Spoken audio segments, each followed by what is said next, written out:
Hey guys, welcome back. It's Lucid, and we've got another round of Champions Arena here. So it's turn 18. I believe we're getting pretty close to the 2-point rounds. Got a message from Helheim. Just an update on things. I've been feeling a little unlucky with my draws so far. I was really hoping for a few more easy wins, but I've been being matched up against the Kraken early. Although I'm not happy, although I'm happy I got the kill on him. Research has pretty much stopped for now, as I'm site searching with madmen, like a madman, with not much luck. I was hoping by now I would be able to put a 40 defense guy on the field every few turns. 2 more turns of full-time site searching, then it's time to start blood hunting. P.S. Really enjoying the format. I'm glad you're enjoying it. All right, arena battles, boys. Meat and potatoes. All right. We have a great sort of sharpness. Dude, collecting a point for Arco. Very nice.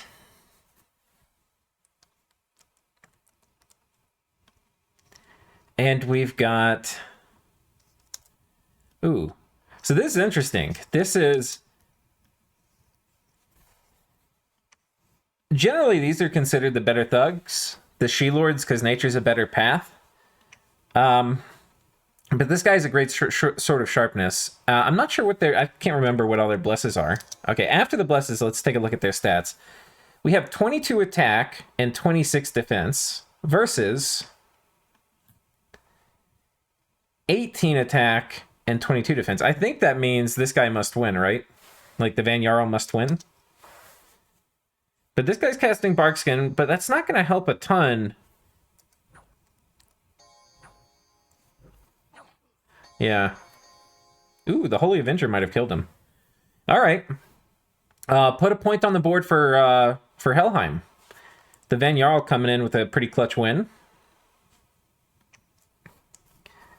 Helheim, he was positioned too. He might be creeping back up there in points this round. We'll see. Oh, God. It's a garbage showdown.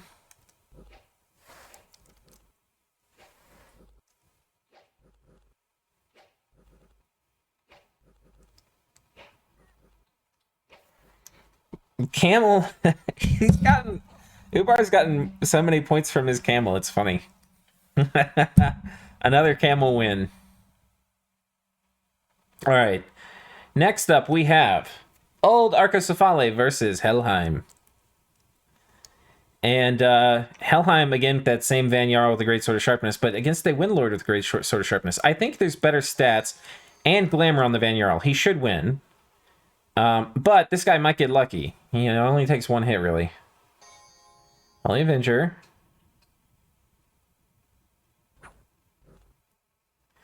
Because, yeah, this guy's got... Okay, well, now he's got less. But he had, 18 defense, but this guy's got 22 attack. He's going to hit him most of the time. Yeah. All right. That was this one. So, another point for Helheim. It seems especially because there's some things in here that are so hard. It's like, how much gear do you want to put on them? Because if it comes up against the Kraken, it's like it's still going to lose. Because this single great sort of sharpness, Van Jarl has been doing real well.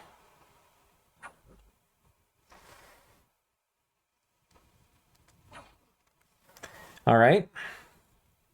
That was a point for the Triton Commander, strangely enough, killing a Barbarian Chief. Therados putting some points on the board. Next up, we have Yomi and Ashdod. This has potential to be pretty entertaining. Ooh. Gloves of the Gladiator. That is not something you see terribly often. Now, this is going to struggle against Pokemon-type items. Because, well, basically it's only going to kill 1 guy per round. Same thing with the Stone Bird. But this has 4 attacks per round. 4 attacks per little cluster.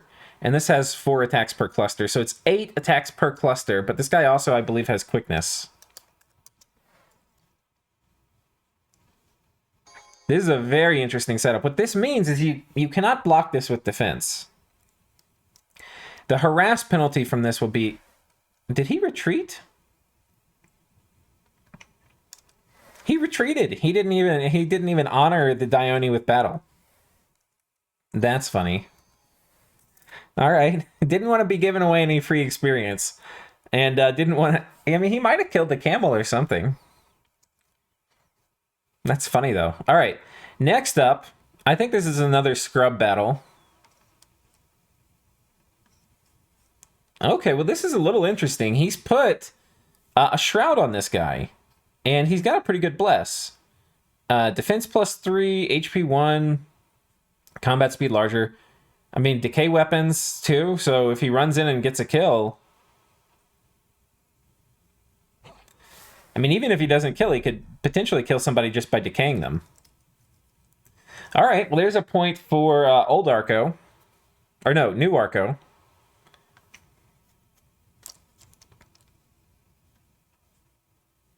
Okay, and then I guess sacrificing this... Well, she could bless herself. We'll see. They had some cool-ass bless. Yeah, it was like charged body and some other stuff. I think she may win this. Yeah, because she got the charged body now. And then the regen, and she smacks him with the mace. All right. She got a chest wound from it, but that was not a sacrifice. That was actually just bottom feeding. And, you know, she killed... I mean, this guy wasn't exactly a joke. He had 22 defense. He had magic weapons, a shroud, decay weapons. All right, next up. Ubar and Yomi. Ubar with his camel. I think we know how this is going to go.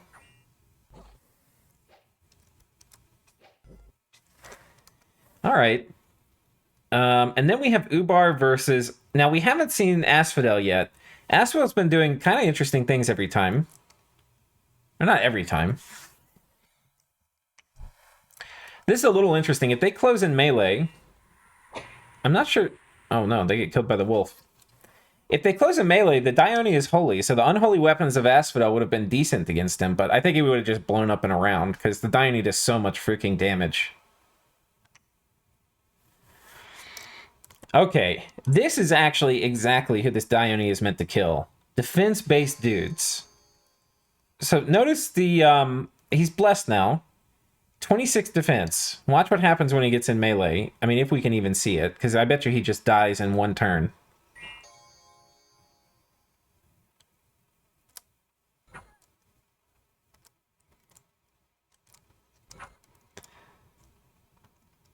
$18. The Dione has arrived. Harass penalty currently is 5. Oh, he's missing, though, still. Harass penalty is only 3. He should be hitting more. I don't know how he's not hitting. I mean, this guy should be dead. What the hell is happening? Well, first of all, let's turn this on. I think we need this level of detail, sadly. What is happening? Van Jarl hit. Van Jarl hit. Okay. Mirror image negated damage. Missed, missed, missed. He's getting pretty good rolls. But he does have pretty... He should be missing most of them. But not a ton of them, I don't think. Stonebird doesn't get past protection. Gloves of the Gladiator. Mirror image, mirror image. Mirror image. Okay, he's gotten very lucky on the mirror image rolls so far.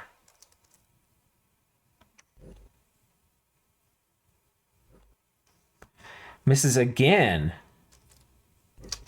Okay, but then he hits him. Wow, that was a lot of attacks. I wish I could see what the Van Jarl was here at the end for... Oh, I can. Oh, no, I can't. Let's watch that again. That might have been the more entertaining one of the round. Though it's possible Pelagia is back.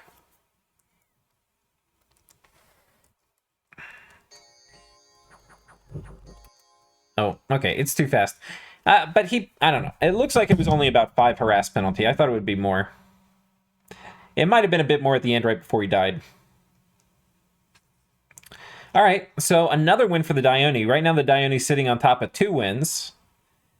But honestly, Helheim's been served pretty well. He's gotten 2 wins himself getting to this point. So I'm sure Helheim is pretty pleased with his little run in this round.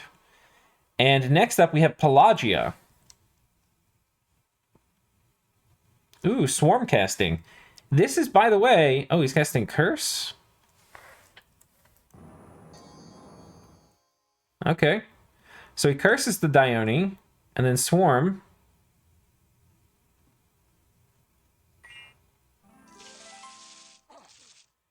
This is not something that Dione is going to be excellent against, just in the sense that these are a bunch of single target things. If he gets another Swarm off... Well, these are coming in too slow. And I mean, honestly, they're not going to... He's got poison resistance and a boatload of protection. There, maybe a Creeping Doom could maybe kill him. But, I don't know. If there was some follow-up to this, like a Water Elemental, maybe they could have got him. All right, well, that's cool. He cursed the Dione. I'm sure he was hoping to curse a god. Next up, we have the Vampire Queen. Now, Sarmatia did not get very lucky here. I'm sure he would want more fights than he's gotten. And this, he may lose this. Oh my goodness. So this is from Pangea. It's a berserking amulet, a horned helmet. So he's got 3 pretty sick attacks. He's got the snake bladder stick. And he's very angry. He's not blessed, though. And I believe this was a race car build with Pangea. So he can't bless himself because he's got the Lycanthrope amulet. But you would probably want to combo that with like a flask of holy water, right? But the flask of holy water would mean he couldn't have enough poison resistance to survive snake bladder stick. The other option is a shroud, which would be pretty good. I think that would have, if he wanted to go with this particular build, I think a shroud would have been good to add on here. Because it would have given him quickness and the combat speed, and he would have gotten in before the skeletons got here. But as it is, cool try from Pangea, but the Vampire Queen will come out on top. And next up, we have Old Atlantis. Now this is a bottom feeder, right? Designed to kill pretty handily any commander. Oh, what the hell?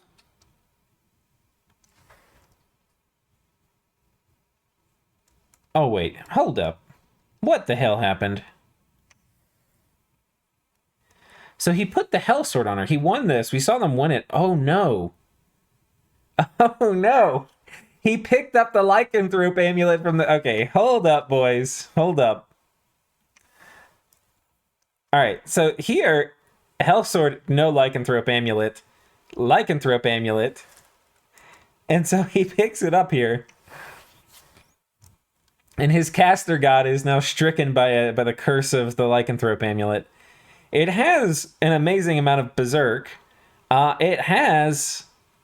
it has an amazing amount of regen, because it's got some on the chassis and then some here. I think it has to die, though. You don't want this Lycanthrope amulet on this. Notably, by the way, the previous battle we saw it did not have Enchantment 5 yet.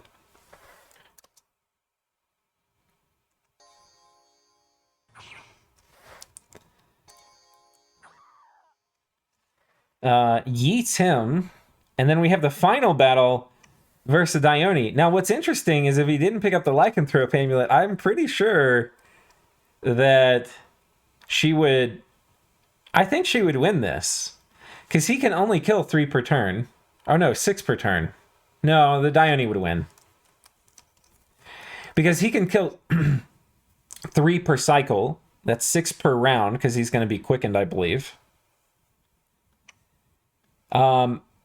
She can only make 3 per round, so she would lose.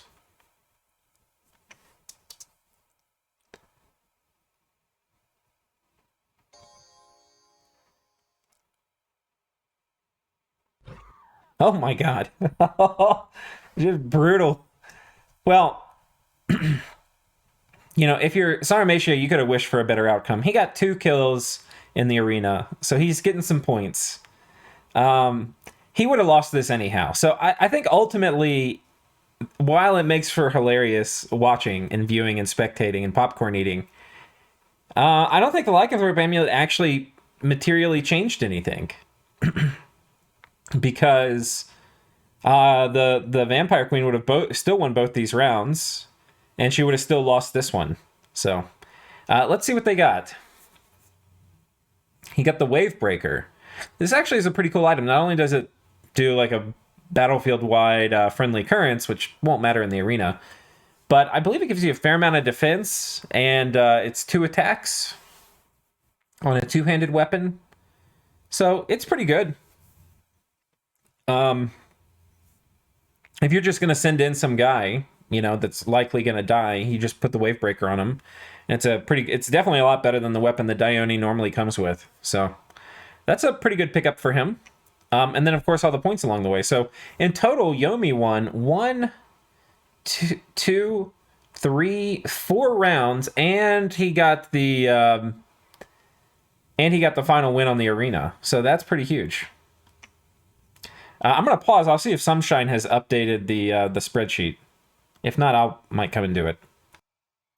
All right, so I went and filled this out for us here. And so yeah, here's an update of the points. We've got the top position is still Pelagia, with all of the lingering points they got from the Kraken. I don't think they lost the only battle they had this turn, but you can see everybody's sending somebody in. And we've got a lot of people, if you look at this, with 10 points or more. And even the people who, like, I think everybody's at least won one battle, too. No, some people haven't won one yet. Oh, no, this is wins, yeah. Almost everybody's won one yet. Helheim hasn't, but I'm not really worried about Helheim being able to win one of these. I mean, as soon as they start sending Melquirts, they should, be collecting points. So... yeah, we've got, okay, it's Pallagio number 1, and then number 2 is Helheim, still. But then, oh my god, for number 3, it is so close. We've got, like, Niflheim, who's really close. We've got Sarmatia, who's really close. We've got Ubar, who's pretty close. Most of these are camel wins, if you would believe it. And then, yeah. We've got, a bunch of people that are right at 10. Atlantis, Arco, Ubar. And then everybody else is just right behind. I mean, honestly, like, if you look how many points Yomi won this round, they got, in total, 8 points this round. That means if you look at, like, before, Yomi's been, like, almost bankrupt. Let me make sure this adds up. Grand total 12. Yeah, the total amount of points they've gotten so far is only 12. Indeed. And almost all that came from this particular, 8 points he got this turn. So, yeah, he was at 4 before this, and he went from 4 to 12. Like, this could happen to basically anybody. Like, this could be Hinam next turn. He got Construction 4. He has Lifelong Protections. He puts on, he puts those on a Melquart and gives them a bunch of other gear. And all of a sudden, Hinam takes, gets 8 points. And then he's in position 2 or something close to that. So, yeah, I think it's still anybody's game. We've got a lot of rounds left to go. We've got almost 10 rounds left. So, we're in the meat of it. I think people are still, that message we got from Helheim. People are still figuring out... they're still site searching, trying to get some gems coming in so that they can... And then, people are still trying to get research. And... these are, we're not really seeing it because we're only looking at the battles, but these are all pretty important resource decisions people are making because you have a limited number of mage turns. How much do you spend on site searching? How much do you spend on research? And then for the gold, you can be getting more mages to research. But if you're doing that, if you're having a lot of mages research, then you probably aren't going to want to send in expensive chassis every turn to the arena. So, if you're playing Yomi, you can get a Dione every other turn. But if you do that, and they presumably are going to die reasonably often, right? You're basically, it's like you're going to have slower research because you could have had more labs, more forts, more mages, whatever. But you collect more points. So I think it's a complicated... we're not looking at it really at all, but the players are all having to deal with it. It's actually a pretty complicated resource management game behind this. Deciding what they're going... What the hell is this?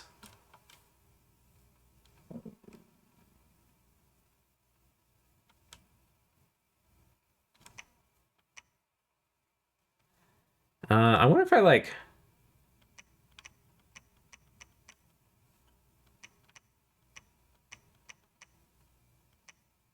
Actually, I have no idea what caused this. This looks like a bug of some kind on the map. Oh well. I'm glad it didn't cause any other problems. Sometimes you do one of these and it makes all the connections hose up. I checked to make sure the connections worked. I must have clicked an extra white dot here. Don't know how that happened. Oh well. Oh, it's an underwater province too. Yeah, that is strange. I wonder if I accidentally white dotted that. Anyhow, yeah, complicated resource management game going on in the back end. We'll take a quick look at score graphs to just see where people are as we kind of close out this round. We didn't have the most epic fights compared to some of the other rounds we've had. So probably good to do a bit of a statistician overview. All right, so provinces, I believe it's Early Age Arco and Helheim that are at the top. So that's important. And then we've got a big cluster of guys in the middle. Forts, wow. Early Age Arco slamming it. Now, Arco can research really well. I don't know what they're going to do with all these forts. I mean, they're going to have ridiculous research. And they presumably have a Bronze Colossus. So they're going to have that Colossus. Let's check. Has he come out yet? Because he would need to be dormant. He would need to be out.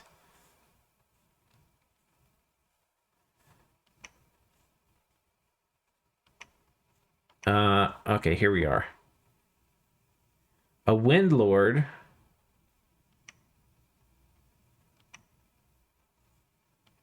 Oh no. I don't see a Bronze Colossus, guys. He would definitely be out by now. He or she. They would be out by now. Don't know the gender of a Bronze Colossus. Well, I guess some of them have a particular package, so I guess we actually do know. Okay. Yeah, I see no evidence of a Bronze Colossus. Did he pick Arco and not get the Bronze Colossus? Because if he got it imprisoned, it's too late. I think there's a chance it comes out for like one turn by the end. The question then is, like, let's say he gets a bunch of research. What is he going to do? Oh, here it is. Okay, hold up. Bronze Colossus reporting for duty. So this is really interesting when we look at it from Arco's perspective, because they have the most forts. I'm guessing they're number one in research. Look at this, inflecting up. They are going to be number one in research. Oh, wait, no. That's Late Age Arco. Early Age Arco can research well. Okay, but look at this. It's still inflecting up. So it was like flat, flat, flat, and now it's starting to like really inflect up. Now it's not inflecting up as hard as the Late Age Arco. But they've got so many forts. I wonder what's happening. Maybe they can't afford to lab them all. I don't know. What this says to me is, given enough time, these guys should be the research leader. Next up in forts is Helheim, and I believe after that is Late Age Arco. So the Arcos are positions 1 and 3 for number of forts. For income, yeah, Arcos are crushing it for income. They can just afford to send these super budget Wind Riders every turn and get a point or two. And then I think the plan is when the Bronze Colossus comes out, they just start clutching these. And I think that's what you have to keep in mind, I think, when you're playing these other nations and you're like, okay, well, like there's a lot of people who are sending in fodder, which makes sense. Like if you don't think you'll win a single battle, definitely don't send anything but a commander. But the thing is like these early fights in some ways are going to be the easier fights to win. Like these fights that are going to happen at the end of the game when you have like there's 2 Bronze Colossuses fighting and everybody's going to be sending their gods and shit. Like those fights are going to get harder, right? So you may not have what you think you need at the beginning when the arena fights start. But other people don't have what they need either, right? So the question is, are you getting what you need faster than what they're getting, right? So I don't know. I think it's complicated. I don't know there's like a right or wrong answer. But, okay, so that's income. We have Arco, Helheim. I think this is Niflheim, right? No? Sarmatia, number 3. So Sarmatia should be really good in income, because if you think about it, they're just sending their god in. So the god isn't going to have to worry about,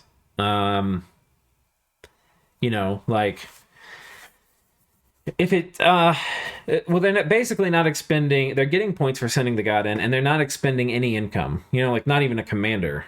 So all that money that they would have spent sending dudes in or gear, that's all getting banked up. So that's kind of interesting. And then beneath that, we have a bunch of folks, but like Pangea, and I think there's a late age Arco here. Yeah. Doing fine. Gym income. Well, this tells a story, doesn't it? This is, I think, the one that we don't know about at all. Early age Arco number 1, but Pangea is number 2. Oh, no. Asphodel's number 2. No. Tirnanog is number 2. This is Sunshine, our statistician. How about that? Okay, so he's number 2. He hasn't been sending too much, but he's got really good thugs because he's got the she champions or whatever they are. So what this means is he's building up the infrastructure, the gym infrastructure, to be able to start fielding one full-kitted thug every round.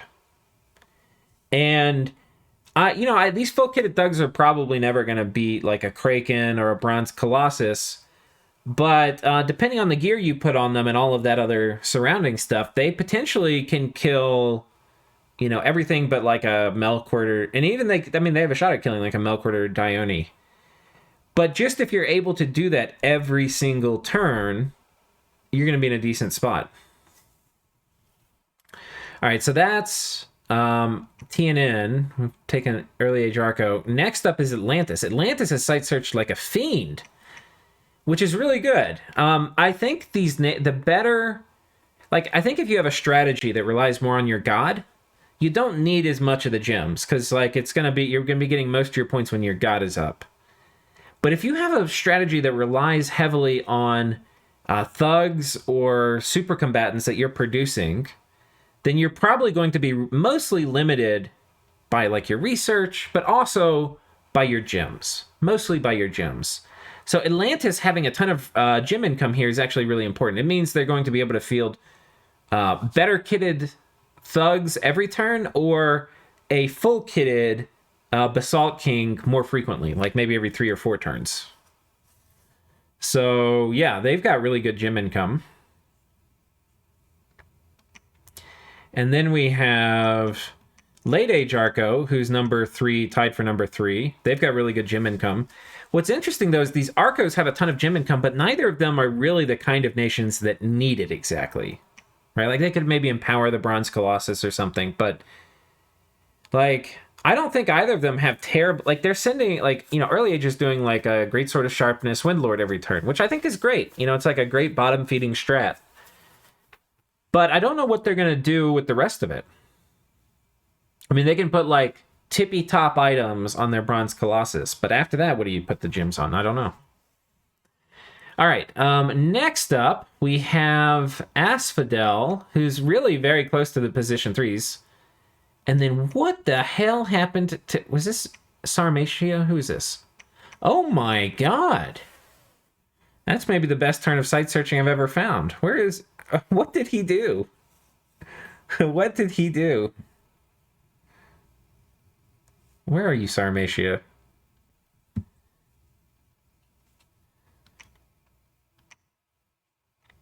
Well, it can't be the god. Maybe okay, he's got somebody here. So they found these. Maybe he claimed the Throne of Fire, too. Or the Throne of Fortune. Probably found these here, too. Nidus Power? Huh. Well, that was a pretty good turn of site searching. I bet he was pretty happy when he logged in to see that turn. And then we have a bunch of people... Well, Sarmatia is a bit ahead of the pack. Yeah, I think these guys... We're not going to go through each of them, but... We've got a bunch of people who are in the middle of the pack. The people who are kind of towards the bottom, who are going to have to be really stingy on their gems... Ashdod has not really site searched much, which, if you think about it, is a problem.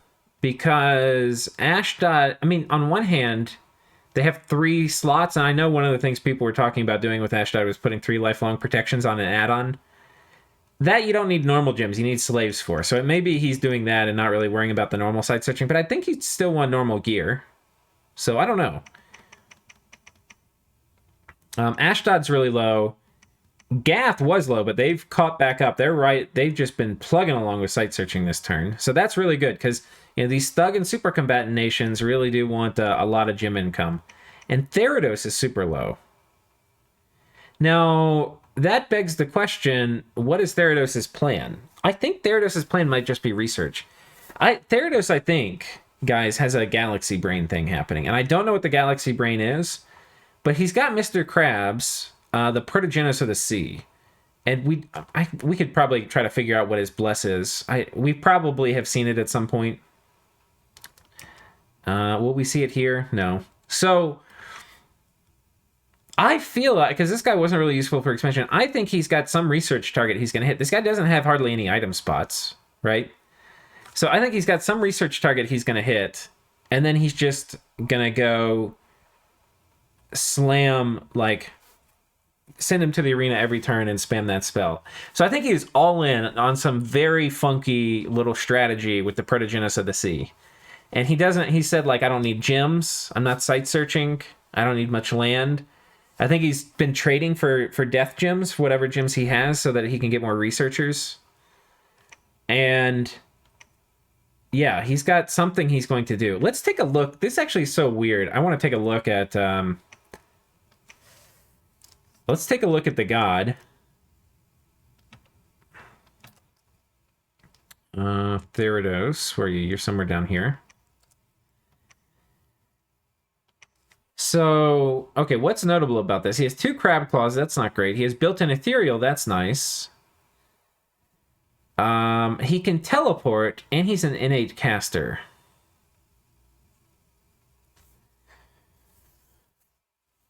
And he has a boatload of water.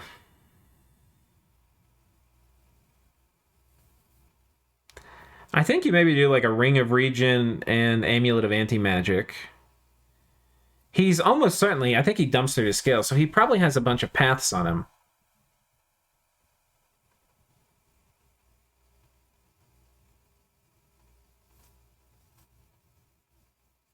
I feel like he got him somehow to abuse teleport and then get in close with innate caster.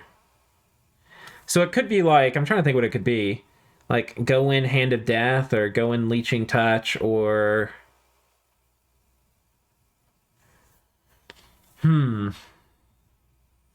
I really don't know.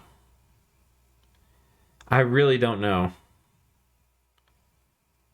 But this is cool. This could be really cool. Krabby Claus is going to make an appearance. We are going to see Krabby Claus making an appearance.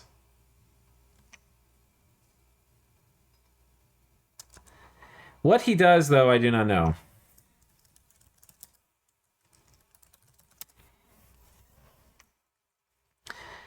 All right, score graphs, gem income. We're going to look at research, too. All right, Pelagia, middle of the road. Pelagia has their god, the Kraken, which they're mostly all in on. They don't need a ton of gems, but if they want to start sending, they've got pretty good cap-only mages, too, they could send in. We've looked at Therados. Ubar, they kind of need a lot of gems. It would be really good if Ubar could site search a bit more. Okay, Hinnom doesn't have much. Yeah, some people are definitely not winning the site searching game right now. Yomi lost a province this turn. I think we saw that. Niflheim, yeah, doesn't have a lot. Niflheim, I feel like, really wants a lot of gems. Because I feel like these super combatant nations, it's just like, a lot of what determines how many points you're going to get is how often you can send in a super combatant. And it feels really bad sending in a Nifl Jarl without a full set of gear. So, yeah. Because they're expensive, right? And, you don't want to waste them. But at some point, the whole point of this game is to get points in the arena, so we'll see. All right, let's turn these all back on. We'll look at research.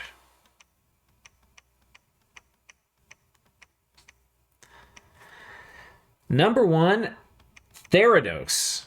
I told you guys, he's doing some... We haven't seen Krabby Claus in the arena. He has some funky thing he's doing. He's aiming for something in research, and as soon as he gets there, he's like, I don't need gems. I'm just going to kill you with Krabby Claus, and it's going to be awesome. It's going to be real awesome. Next up is Late Age Arco, they're number 2. Next up after that is Pelagia. Okay. But we can see, there's, I think the only person who has a lot of gems and is top in research is Late Age Arco. So in some ways, Late Age Arco, and I think they also have a few, let's pause and look at the points again. Yeah, so looking at the points again, Late Age Arco also has 10 points, which is not bad, They're middle of the pack. They're middle of the pack for points, but they're top of the pack for research and for gems. And that's a pretty brutal combo when you're top of the pack for both of those. So, yeah, he's crushing research. And then we have a bunch of people who are we were just looking at Late Age Arco, right? These people are like half of his research, right? And in that bunch, we've got... Let's look who's inflecting up the most. I think this guy's inflecting up the most.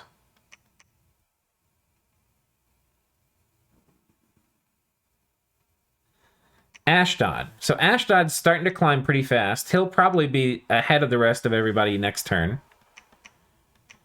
All right, so Ashdod's doing pretty good. Asphodel's not doing very good for research. They don't need a ton. They probably have Enchantment 4 already, because we saw the Twiceborn guy. Asphodel needs gems. And they do have a lot of gems. They're top of the pack there. So I approve of Asphodel's position. Because, it's really easy to be like, oh, you should have it all. You should have income and research and, gem. I mean, okay. At some point, there's trade-offs, and you have to decide what's more important. And Asphodel seems to have decided he wants to site search a bit more than he's worried about getting, being number 1 in research, which I think makes sense. I think, honestly, Asphodel doesn't need much research. They need, a bit of enchantment for Twiceborn and some other stuff, and then they need, Alt 4, and then they need, Construction 2 or 4. They really don't need much. I'm sure they would benefit from other things, but the core research they need is pretty small. I hope he doesn't wait too long to start sending in really tough dudes, because, like I was saying, the late game is going to be a lot harder. And these super combatant guys that Asphodel is going to field, I feel like are going to be way better in the mid game, which is coming up. All right, Gath is pretty low. Now, Gath struggled with expansion, so it's understandable that Gath would be a bit behind. But yeah, they're pretty low on research. They're pretty low also on gem. Oh no, they had a lot of gem income come in this turn. So okay, yeah, they're okay. They're okay. Ubar very low on gems. I think that's a problem for them. Hopefully they can fix that. Hinam doing okay on gems. Yomi, they would probably like more, but if they keep winning these arena fights, they're not really losing gear every turn. But they found some. Niflheim, kind of top of the pack. Top of the middle of the pack. And then Helheim, they have a ton of lands, but they do not have a ton of gems. And this is research, I'm sorry. Helheim, they don't have a lot of research. They don't probably need a lot. These rush strats where it's I'm just going to run at you turn 1, researching spells doesn't help. Right? You're not casting any spells. That being said, the Haggadrats can come in very high mage paths. So you could mix up what you're doing with them and send in, Haggadrat, summon some air elementals or Skelly spam or something. But yeah, we can see they basically turned research off. I think they sent us a message too saying they were site searching. And then who's this? Tirnanog. Yeah, they've got a pretty good research. Pangea, they're kind of middle of the pack. Sarmatia, kind of middle of the pack. Sarmatia should be very, very close to Enchantment 5. I hope this is their first target. They should have it now, I think. If they don't have it now, they'll have it next turn. But yeah, getting that, I think, is super important. How are they doing on gem income? Oh, they're really high in gem income. See, if I were Sarmatia, because you have an Immortal God, I would have prioritized much more research over gem income. Right? Because, the gem income's great because then you can put a full kit on your, queen every time she dies. But what's more important is she's casting Horde of Skeletons instead of Raised Skeletons. But anyway, tomato. It's, Gym incomes, research is starting to creep up for them. And then that just leaves Atlantis, which is pretty slow in research, and Early Age Arco, which was extremely slow in research, but is picking up pretty quickly since he's #1 on forts. So, I think we've been through the relevant graphs, and I hope you're enjoying the series, and we will see you next time.